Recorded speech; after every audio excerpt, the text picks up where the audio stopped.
888-866-9154. That's how you get on. That's how you do that. Also, of course, in the chat, just go to nevertrader.com. Scroll down to the bottom of the page, on the right side of the bottom of the page. There is a link to the chat.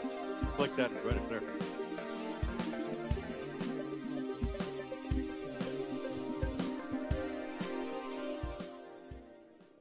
Yeah. No. Boom. Kitty whisker, I guess. Yeah, you got it, baby. Okay. Y'all got it. All right. So, yeah, coming to you live from Manhattan. It's Manhattan and upstate New York. Yeah, exactly. Yeah. And the upstate. And the upstate. Well, it's 35 degrees up here in the great white really north. Sure what the temperature is here. I think it's 40 something. Good. Let me go check here. Good. Yeah. Good stuff. In the 40s is good down there. It was like 52, 53 for the high for the day here. It was a pretty nice day actually. Just starting to, of course, taper off. It's 53 degrees here in New York City. Awesome. Woo-hoo. Yeah. Yeah, that's the way to do it. So we're looking, we're looking closer to springtime. And of course, tonight is spring ahead. For your clocks and everything. So do that tonight. I believe tonight it is. I think it's tonight. That's what I keep hearing all weekend. Well, you don't have to really worry about it these days. Most clocks are automatic. Most clocks. Yeah. Today, most clocks are automatic. But I've got a couple that I still got a monkey with. So yeah, there you go. But and the computer, your computer should be just. So we're good on that.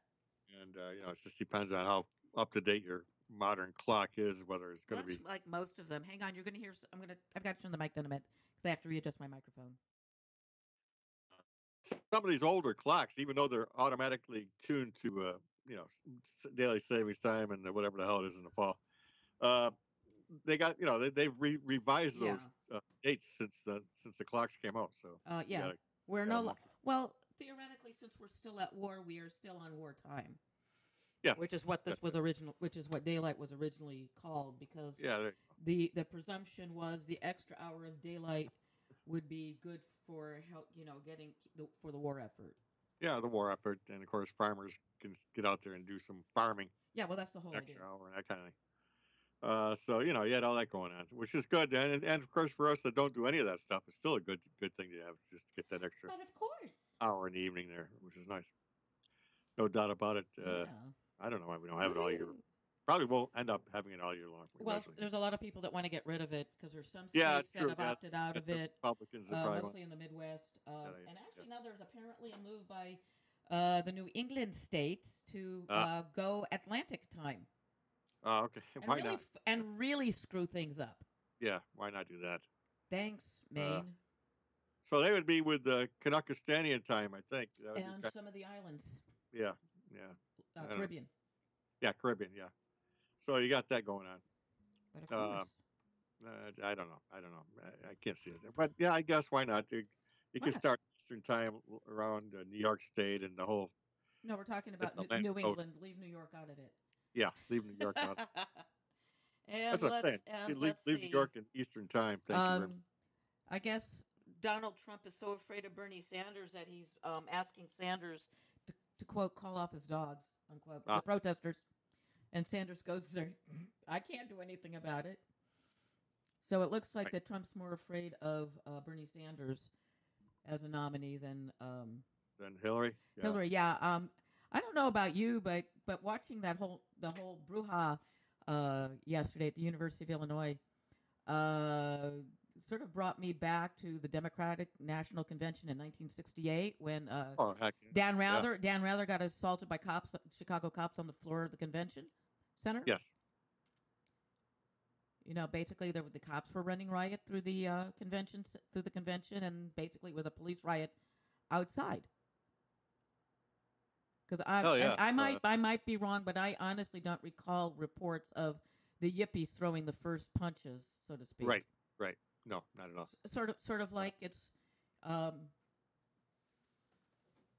don't condone the violence that has broken out on either side at like St. Louis and Chicago, and apparently Trump had to cancel Cleveland. Yeah, I don't know. And what's even more interesting is that Trump actually brought about the violence at yesterday's canceled rally by canceling it and then saying the Chicago Police Department told him to. And they're going, no, we had enough police on the scene to handle anything. Right. But he did it he did it because he wanted to have violence break out. Because he calls peaceful protesters dangerous. Yeah. You got to get rid of those peaceful protesters, no question about it. Well, the people of his ilk only believe that the First Amendment it applies to them as far as assembly and speech. Yeah, exactly. I don't recall any of them getting upset with the free speech zones while Bush was president. Right, exactly. Obama's not afraid of crowds. He's not afraid of protesters. Yeah, if you were of the liberal Democratic persuasion. And the president has had to deal with protesters showing up, strapped and ready to go with firearms.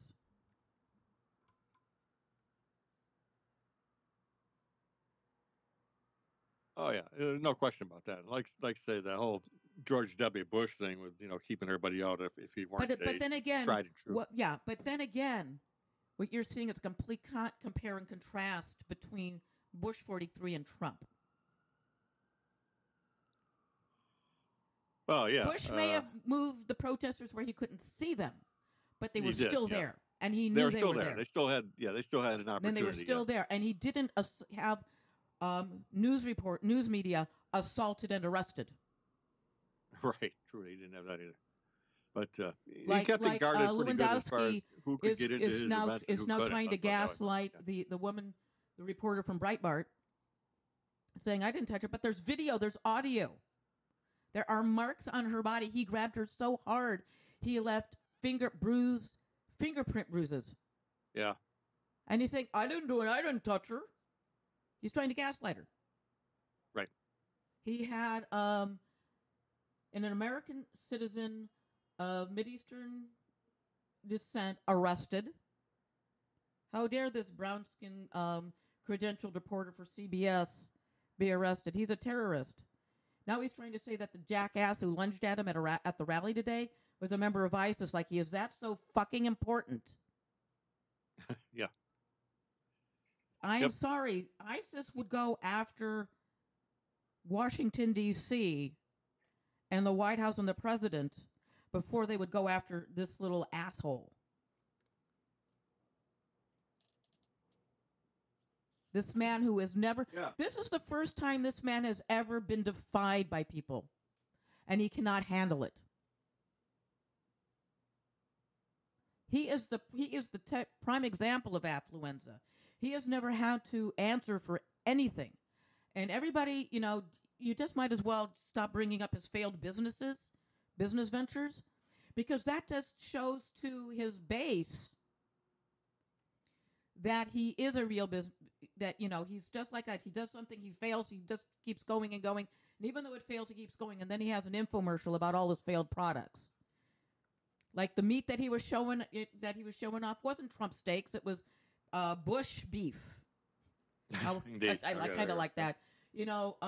Sharper Image said that they sold no Trump steaks. Nobody wanted them. There were no orders through the Sharper Image. Right.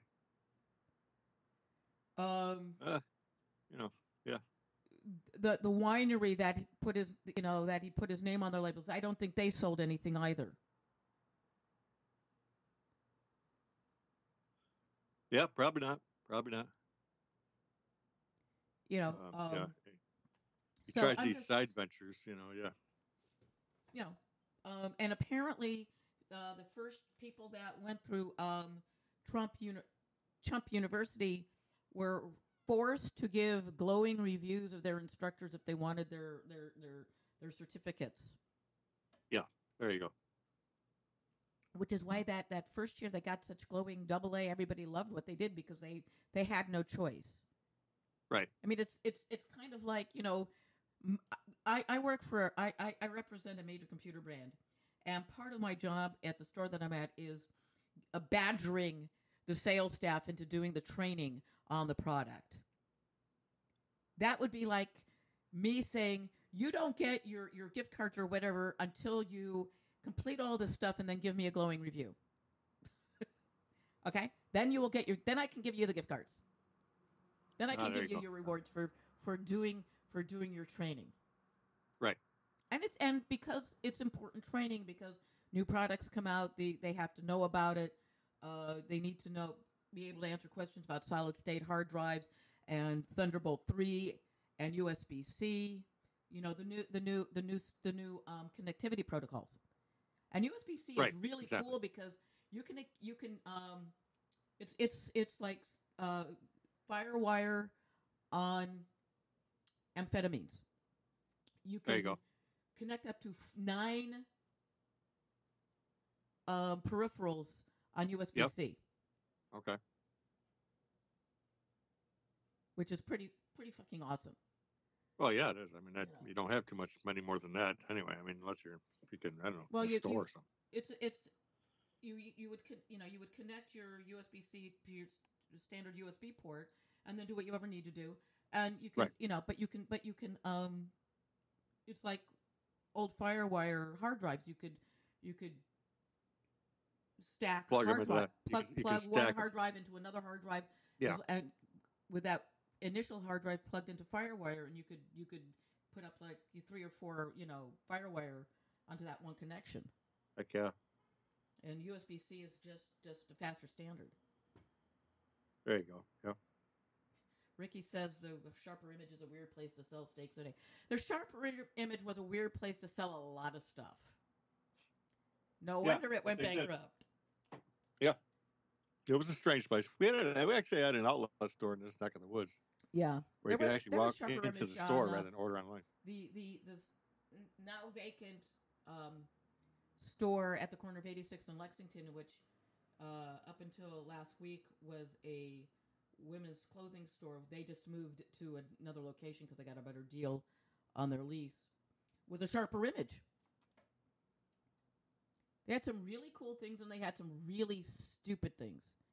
Like, you serious? I could go somewhere else and get this for less money. Same product, less money, but without the Sharper Image brand. Yep. They have a lot of those. I mean, it's like a 50-50 thing. Yeah. 50% is pretty good stuff at a fairly decent price, and the rest of it was kind of just weird stuff to fill up the catalog, essentially. And it might not have been at the best price. I kind of like the weird shit in Sky Mall, on the Sky Mall catalog. Now, there was some truly weird shit for you to order while you're in flight. Garden gnomes! Okay. I'm sorry. And I'm doing something really cool, by the way. I am learning to create iOS apps in Swift. And there is this, if you go to some place like Boing Boing Net or iLounge, they have like a store for where you can learn to do stuff. And I got lucky on this one because it was like, hey, right now it's free. So I am taking advantage of that. And if I ever can keep my attention focused on it long enough, one of our fellows folks suggested that I'm going to, my first attempt at building an app after I get through this course is going to be an app for Netroots Radio for Apple TV. There you go. We'll see how well that goes. Yeah. Oh, it's Object-C. I don't know what the fuck language that is. Oh, okay. I have to do this. Okay, Oh yeah, you always fumble your way through that kind of stuff. Yeah, but it's fun to learn. Some of that stuff's a lot of fun to learn. It keeps my brain going. It'll create new neural pathways, it'll keep my brain going. Yes. So that's what's really cool. I don't know what else to say. I have a cup of cool coffee on one side of me and a glass of wine on the other, so I'm kind of like there you go. Between the two. Coffee wine. Yeah. Wine coffee? Indeed. I just got my usual water. I'll probably reach for a colder beverage later on, but yeah, right now I just go with water for most of the night, and then I guess usually beyond midnight if we're not actually on the air, I might grab for a cold one. Well, colder, but more adult beverage style. And I always drink adult beverages. That's why I drink coffee. There you go. But just because otherwise I won't I'll be up all night. Let's see. Now I'm really not surprised that they're now saying. They're now saying that Splenda may be bad for you. Sucralose may be bad for you. It's a naturally derived substance, but now it might be bad for you. Everything is fucking bad for you because there's too much of it in everything. No doubt about it. One of the happiest days of my life, and it's just not. No, Ricky, I will not put the wine and the coffee into the same cup. I'm sorry, will not do that. Is that I'm doing as much as I can to stay away from processed foods, not because of the carbs or whatever, but there's so much fucking salt in it. In processed food, and I have been on a low sodium, salt-free diet since I was in high school. And one of the things I have observed physically about myself, I still weigh the same. I am still horribly overweight. But I'm not bloated. Right. And that's because I have done a really good job of cutting back. When I read a label now, I don't look at the carbs. I don't look at the calories. Don't look at the fat. I look at how much salt is in it. And some of that stuff has almost 50% of your daily intake of salt. Right. There is no reason for these lean cuisines or Weight Watcher meals or these diet foods to have as much fucking salt in them as they do. I'm very proud of having low blood pressure and a good heart rate. And yeah, it's always good. Since cutting back on the amount of processed foods that I eat, frozen foods that I eat, my heart rate's better. I have an app on my phone called Cardio, and all it does is measure your heart rate, both resting and active. And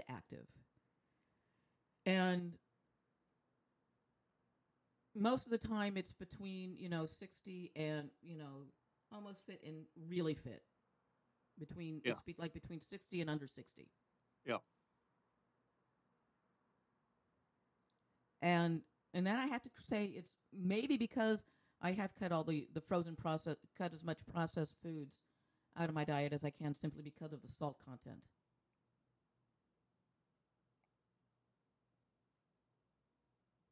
I'm not saying everybody has to do it, but Yeah, it doesn't hurt. Yeah, because the first thing you lose when you diet is bloat, is water weight. Right. And like I said, I don't think I've lost any weight, but when I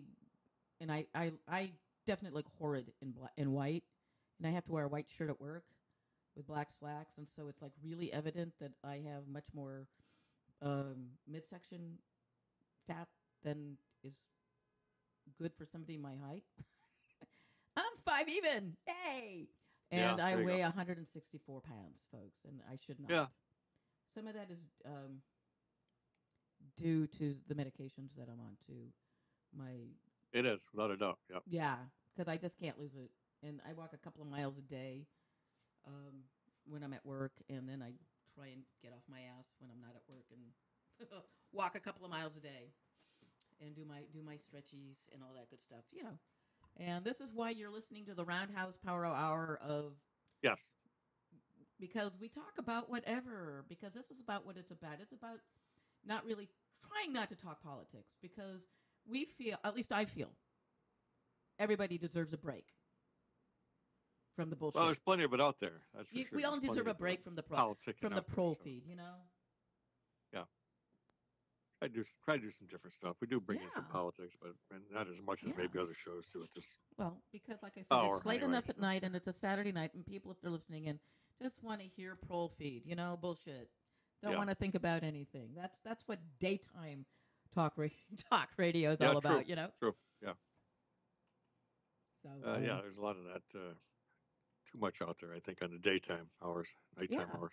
and you're listening to not at the table, the Roundhouse Power Hour here on netrootsradio.com and simulcasting on Spreaker.com. And if Yes. you're Shout out to the Spreaker. and you can hear us on the TuneIn, and and if you have a mind to, mosey on over to netrootsradio.com and scroll to the bottom of the page, and you will see a link to Netroots Radio's Patreon page, and become a patron. Yeah. You know, a couple of bucks a month, because Yeah, absolutely. Yep. $2 a month will do it, really. Helps right us now out the a lot. only folks that are getting paid for this are the awesome people who run the servers at Unity Networks, which is located on the San Carlos Apache Reservation in Arizona.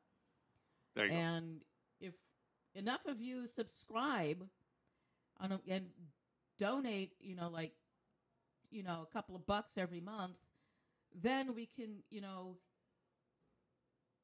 what I'd like to see people do with, you know, becoming a patron of the station is donate so that our awesome program director can be compensated, because Justice does this absolutely fabulous job of keeping the schedule flowing and everything.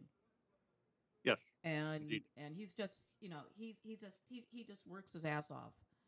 And my ideal thing would be to see us raise enough money through all of you guys subscribing to compensate the man for his time and his efforts and his skills and his talent and experience. There you go. Because as far as radio goes, Justice has the most experience and the resume. Yes. Yes. Indeed. You know, so I wouldn't be on air if it wasn't for him. And Wink. Yeah. It just. But Wink wouldn't be on air if it wasn't for Justice. It took a whole bunch of us. Yeah. It took the whole team Yeah. effort, and. But I'm just saying, you know, it's Justice that keeps us up and running, and keeps us from like crapping our pants every other day. There you go. Yeah, he takes care of the schedule for the most part, and it keeps that thing humming. Yeah. And that's not easy. It looks simple, that's what I'm saying. I mean, the work that Justice does is just phenomenal.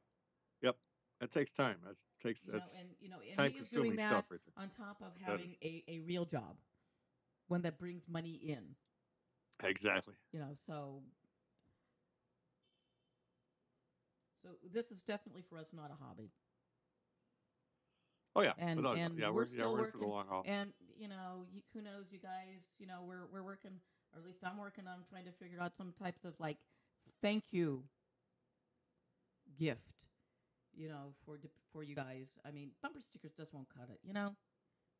Yeah, we have those, but anybody wants to get them. But yeah, but there's other stuff out there. Everybody has bumper stickers. We want to give you something unique. Yeah. You know, unique. You know, something that you can show off proudly everywhere you go.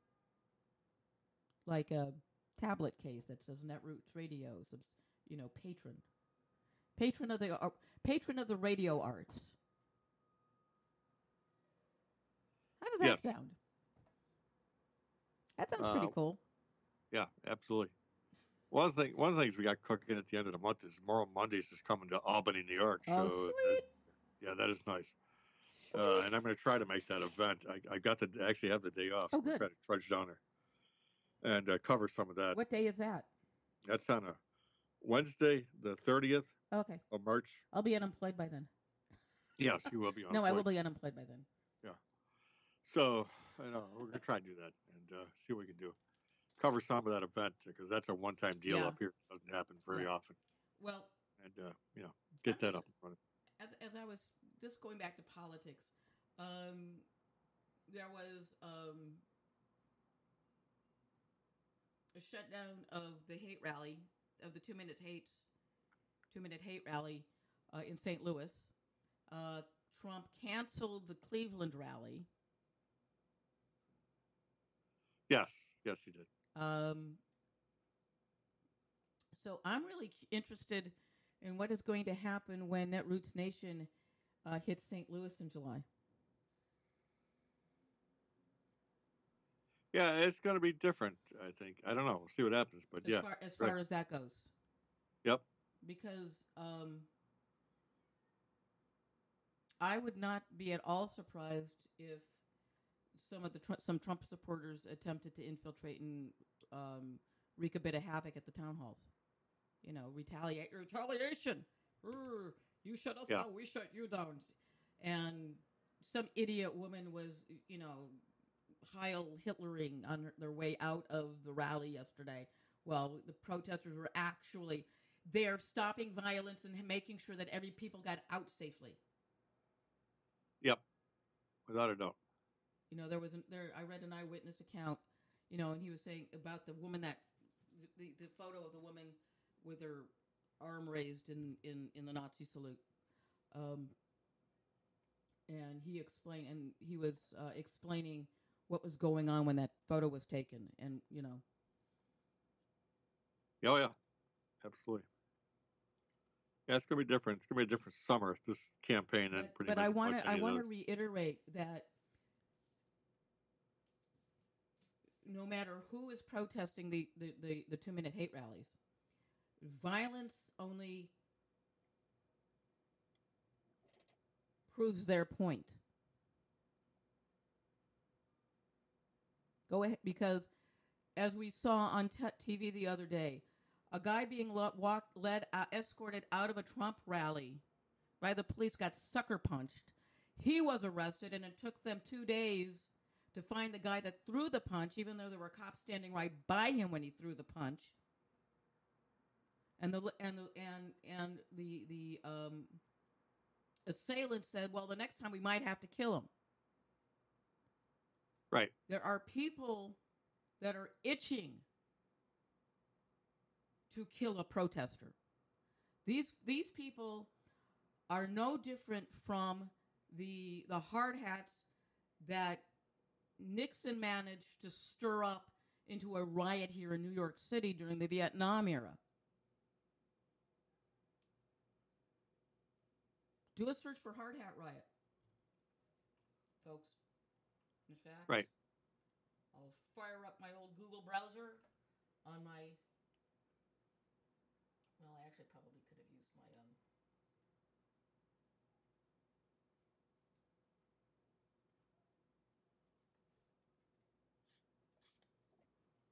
Okay.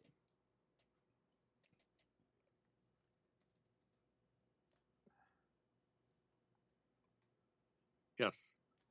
Got the Canuck standing in the chat with us tonight. Yeah. Want to join us there?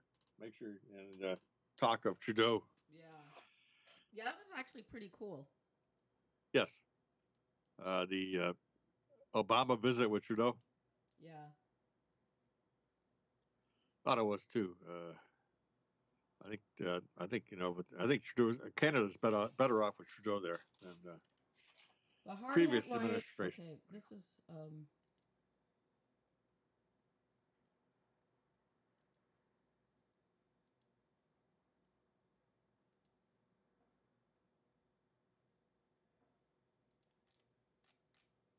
well, if you do a search for hard hat riot, there's actually a minute of video with Richard, at the Chicago. No, about the hard hat riots. In May 8, 1970, this is from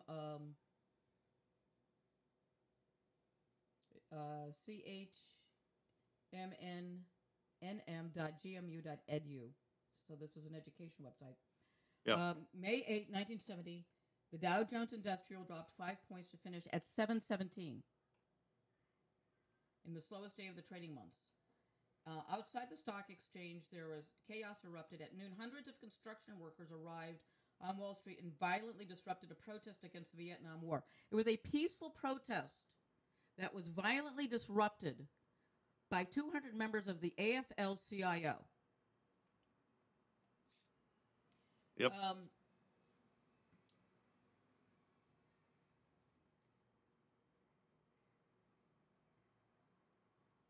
Okay, that was, that's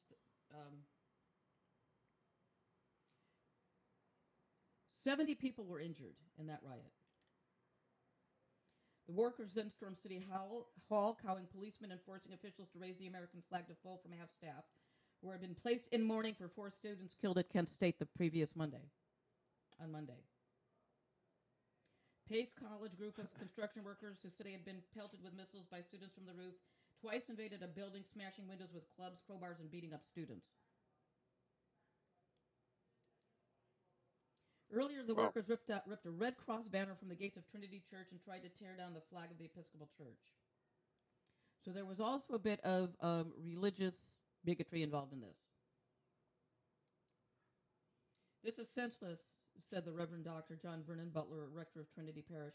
I suppose they thought it was a Viet Cong flag. Yeah.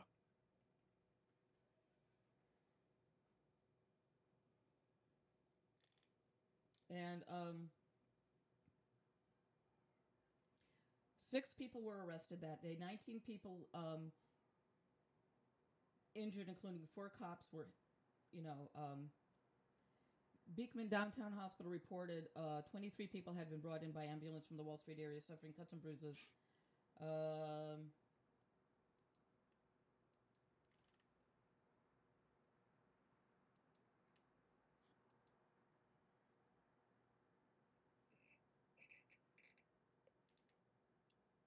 See, what does it say?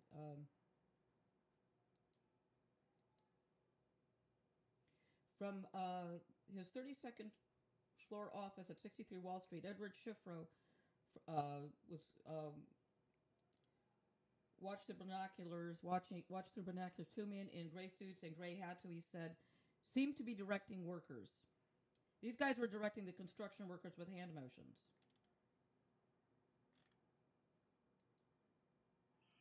Yeah, a little different back in that day. No doubt about that.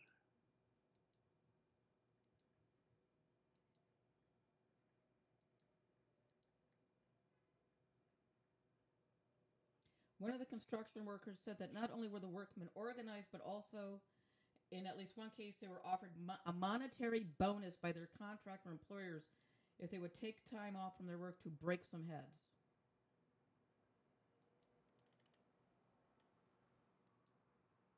Yeah, why not? This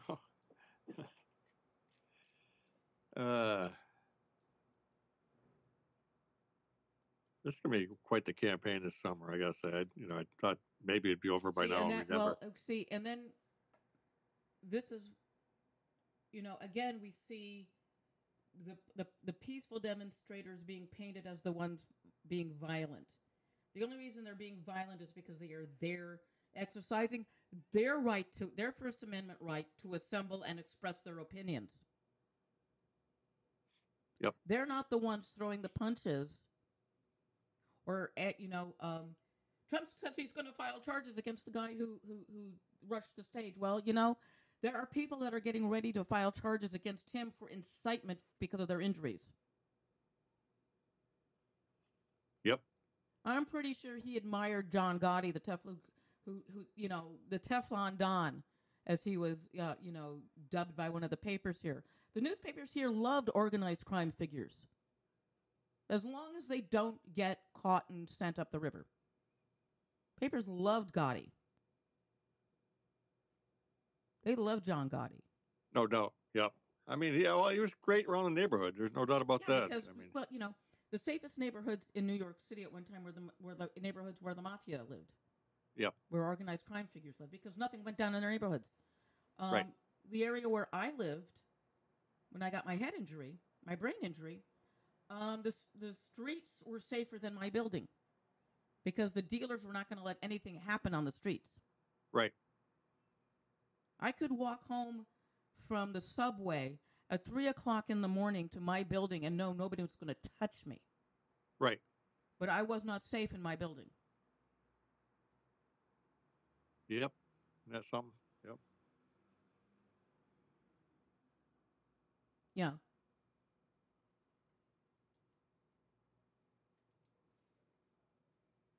The good old days of the mob back in the day. Neighborhoods at least were safe, yeah, for the most part.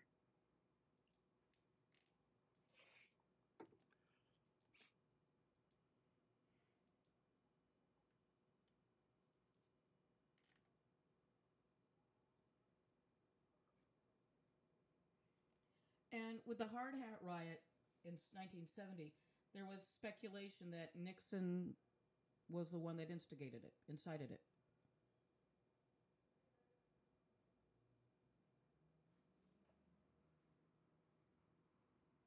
Okay, yeah. Nixon, yeah. Yeah. See, and just like, and everybody, cheered the hard hats because they were like, beating up on these commies. They did not see them as American citizens exercising their First Amendment right to peacefully assemble and protest. Just like Trump and his base, his groundlings, Right. his total reverse of the Stephen Colbert character, rather than being a high status idiot, these are low status, low information idiots. See that anybody opposing their point of view is un-American.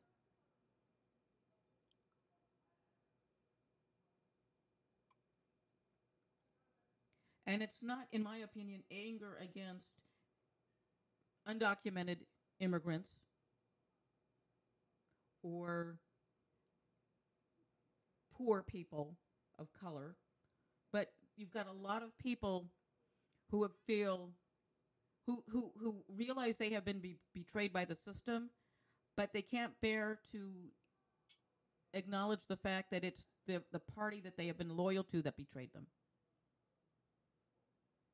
Yep, pretty much. I'm pretty sure that all of these right-wing union members that hated to see their union dues go to support liberal, progressive issues, things that protected them, must really love the fact that they are now in a state where they don't have any protections. I bet they love that. I bet they're thrilled to know that they helped destroy their unions and their job security and their job safety and their ability to be compensated if injured on the job and to have a safe workplace.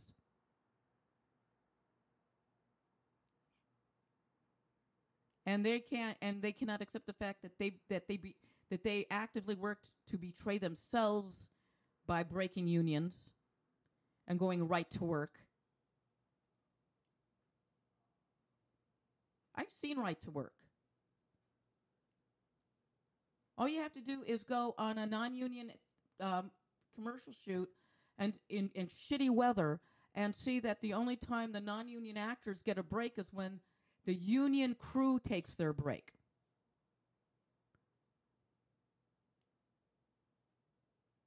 Yep. So the only way these non-union actors would eat is when the union crew goes to lunch.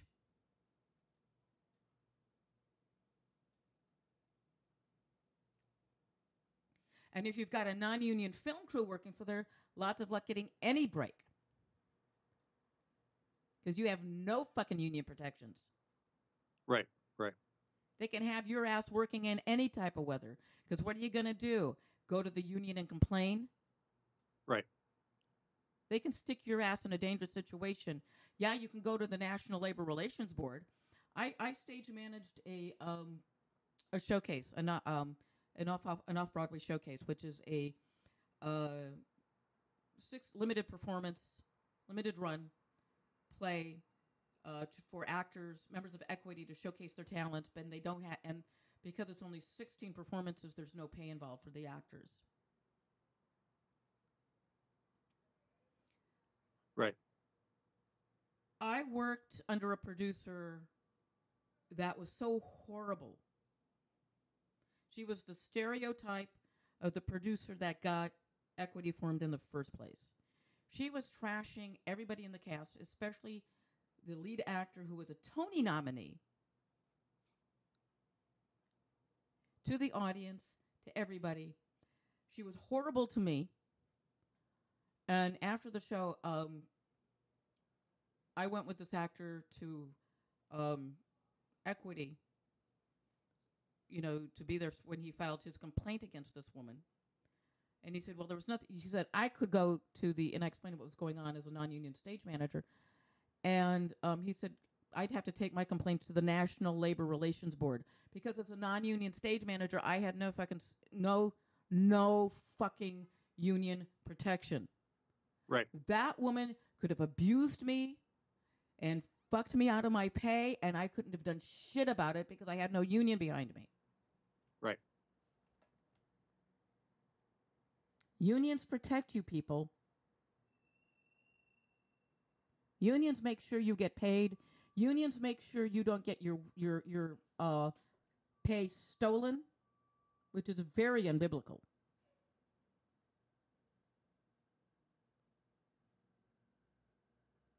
It's there in Leviticus, boys and girls. Well, it is about that. I mean, the more unions, the stronger you're going to be. It is set down in the Bible, in Leviticus, about paying your workers. You don't withhold their pay.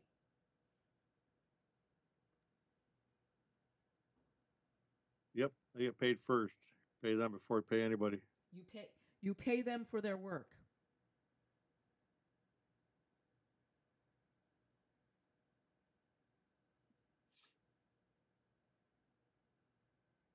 And actually, the Hebrews were the first socialist society because everybody had an obligation to take care of everybody else. That's why, there's all this insular stuff, is that there is an obligation upon Jews to take care of each other.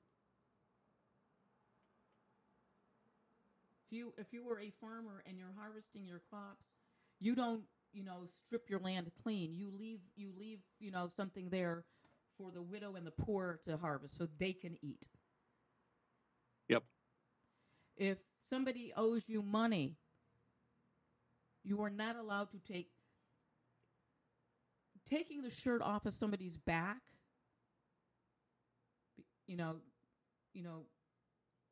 If that was the only thing that they had left, you couldn't take it.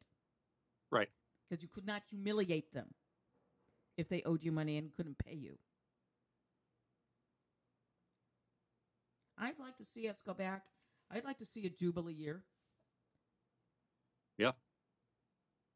Where all debts are forgiven. Banks wouldn't lose any money. Hell no. The government wouldn't lose any money. They forgave every single debt in this country.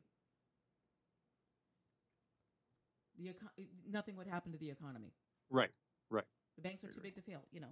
They don't need the money.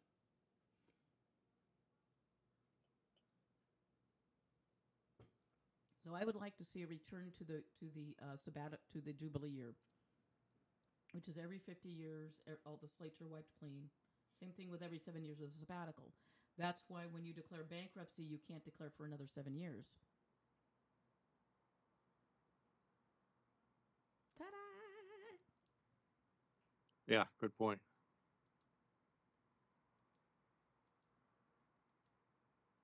Yeah, try to stay, out of that situation as much as you can. It's tough enough without having to worry about that stuff.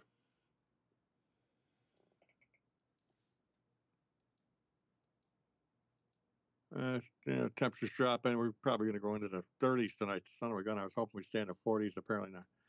But we're still pretty early. I figure after St. Patty's Day next week, then we'll see. We won't see temperatures dip so low overnight. Hopefully, cross our fingers, stay around 38, 39 rather than 32.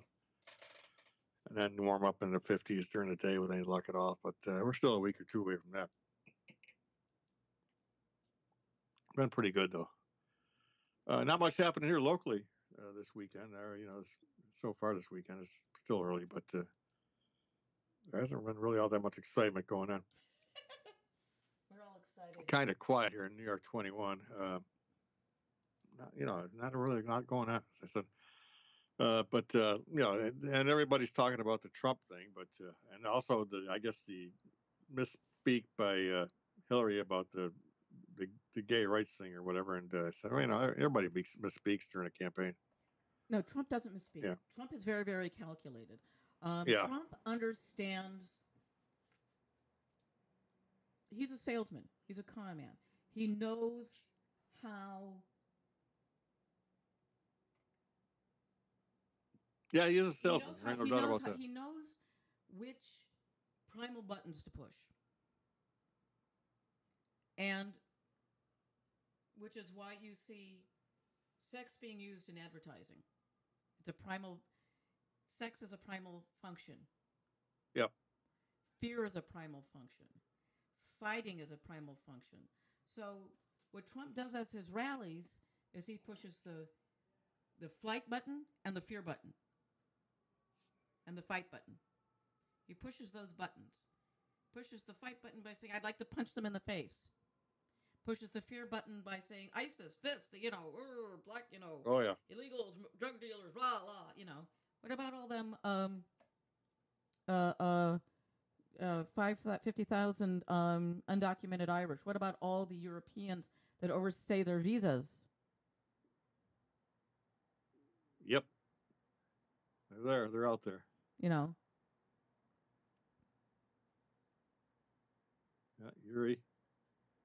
Yuri, one of them that hung around and hung around and hung around for a long time on a green card, but that was understandable at the time. He's trying to get his schooling and education and all that done. But my father emigrated after the war, and he was here on a student visa.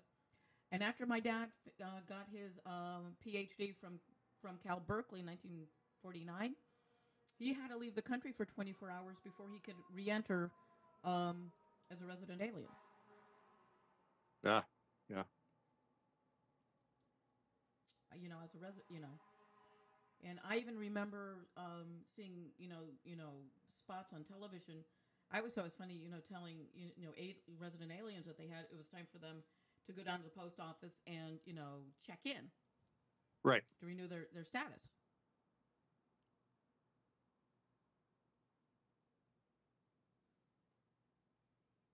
We don't. I remember. I was always amused by those because I always found it kind of silly because by that time we all thought of aliens as space creatures. Oh yeah. Yep. And by the way, folks, all alien means is stranger. So what it means. Yeah, I mean, it has a pretty much universal language to that thing. So yeah, it's all the same. Yeah, and again, even though Jews are are more or less an insular group of people because for our own protection we've had to be, we are still admonished to treat the stranger with kindness, for we were strangers in a strange land. There you go. So there's very specific obligations that we as human beings seem to have forgotten.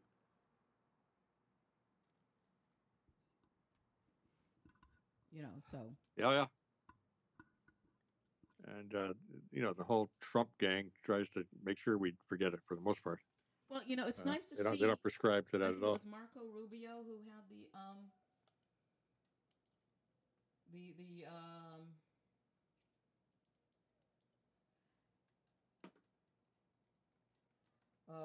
rebuke to Trump.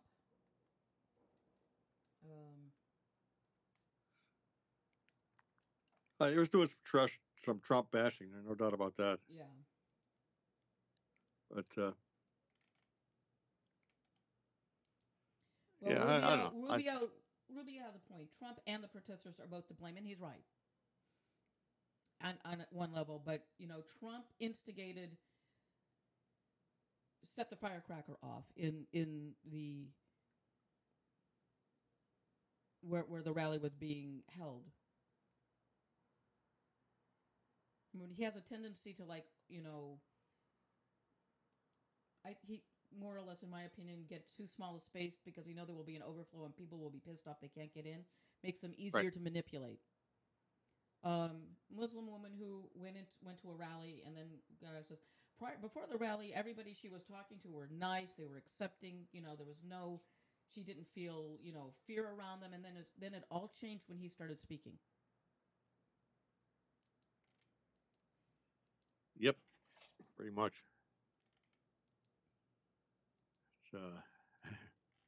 It's a little different this time around. There's no doubt about that. Jihad Watch calls them leftist fascists. Violent leftist fascists shut down Trump rally. About that. And fascists are right-wingers.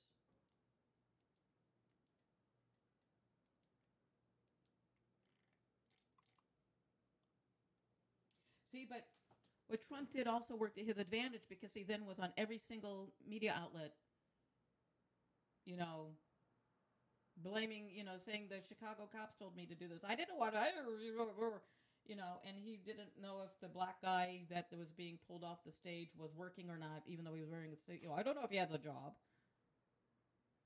Right. So he's instilling that whole thing about African Americans are lazy and this, that, and the other, and they don't want to work and all of this and the other. Well, you want to know something? If that's the case, I think that every African American that works for Trump and every Hispanic Latino that works for Trump should just stay home one day, a couple of days, and say, fuck you. Go ahead. Clean your own hotels, bitch. Say we don't work. Cook your own food. Yep. Oh, and I heard that volunteer. Let me see if I can find this out. Trump.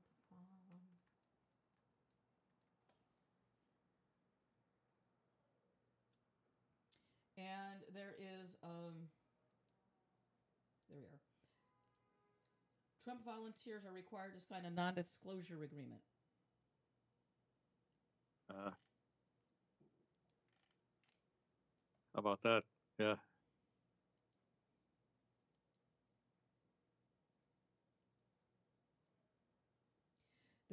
Some volunteers for Donald Trump's campaign will be required to sign non-disclosure agreements before they can help the campaign, NBC News reported. The campaign sent an email inviting supporters to volunteer at the call center, but before that could happen, they would have to first attend a briefing and then sign your NDA, according to the email. Typically, non-disclosure agreements allow employers to protect specific information held by employees who are paid for that restriction. But that restriction doesn't apply to volunteers.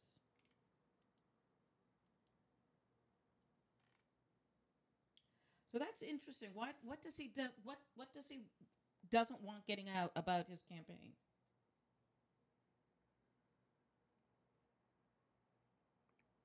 Yeah, it is. I don't know.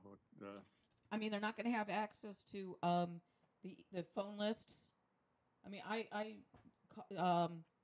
volunteered to call for Hillary, and it was on a thing called Hub Dialer, and it was an auto dialer. Okay, yeah. That would you can do that right on your computer. Got connected. Yeah, it was all cool. Done by a Chromebook and an application called Hub Dialer. It's an auto dialer. It's a computerized auto dialer. Basically, you're war dialing. And you're just all we were doing was reminding Hillary supporters about the primary on this coming Tuesday. Yeah. So. Yeah, it's another big Tuesday event, so we'll see what happens there. Yeah. Yeah. Because there's 3 or 4 of these things out there, these virtual phone banking systems of sorts. So yeah.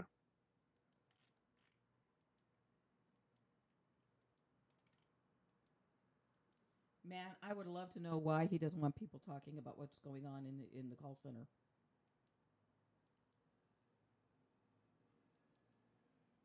Who's that? Trump. I would love to know why he doesn't want people to know what's going on at the call center. To me, that means he's treating them as employees. And frankly, if I was confronted with this ND, I would say, how much are you paying me? Are you hiring me? Yeah, exactly, yeah. You realize, of course, because I'm a volunteer, this is unenforceable. Indeed. I mean, right then and there, whoever revealed what was in the email violated an NDA. Because, Yeah, I would think.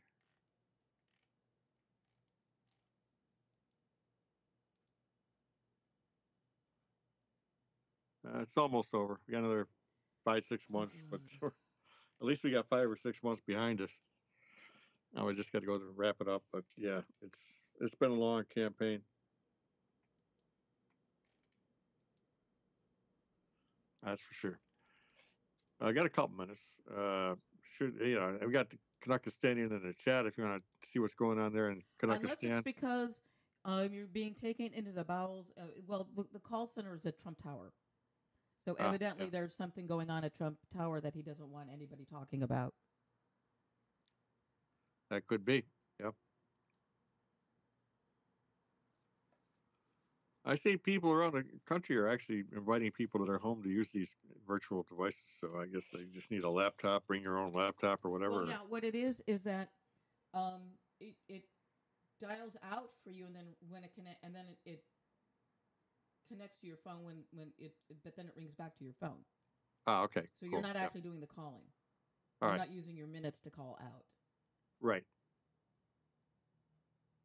That's pretty cool. It auto dials and then connects you on both ends. Yep.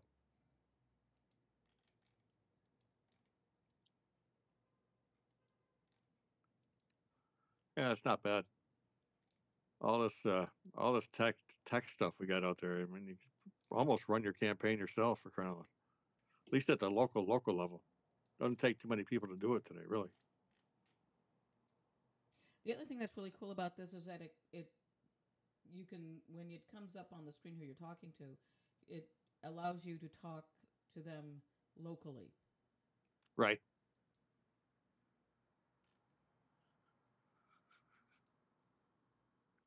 That definitely helps.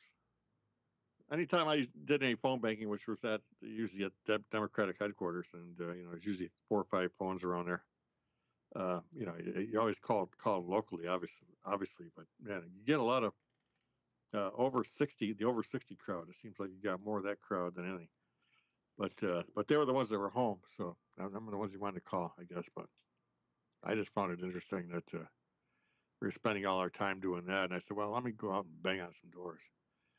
I kind of like to do that rather than call people that are 70, 72, 75 years old, and whether they're going to the polls or not, who knows? But at least if you bang on a door and somebody answers the door, you can kind of give them some paperwork and just a hi, how are you?